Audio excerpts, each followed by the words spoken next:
Okay, payment ఎంత ఇవ్వాలి? 400. Sorry, నా దగ్గర చేంజ్ లేదు. ఈ 500 తీసుకొని నాకు 100 క్యాష్ ఇచ్చేయండి.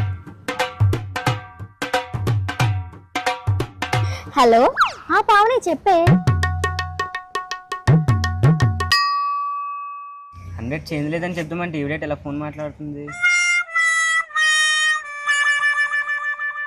ఆహా, సరే సరే సరే, నేను మళ్ళీ కాల్ చేస్తానే. ఓకే. మీరేంటి ఇంకా ఇక్కడే ఉన్నారు? పేమెంట్ ఇచ్చేసాను, పార్సల్ కూడా ఇచ్చేసారు కదా. అదే మేడం 100 చేంజ్ ఇవ్వాలి. ఓకే, మీకు 100 బ్యాలెన్స్ ఉంది కదా. క్లియర్. ఫోన్లే, మనకే డబ్బులు కలిసి వచ్చాయి. ఇంతకీ ఏం పార్సల్ ఇది? ఓ, ఫేస్ వాషా?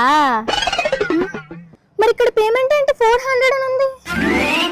అంటే వాడు నాకు 100 ఇవ్వాల్సింది పోయి నేనే వాడికి తిరిగి ఇచ్చేసానా? అయ్యో, నా మతి మరుపు.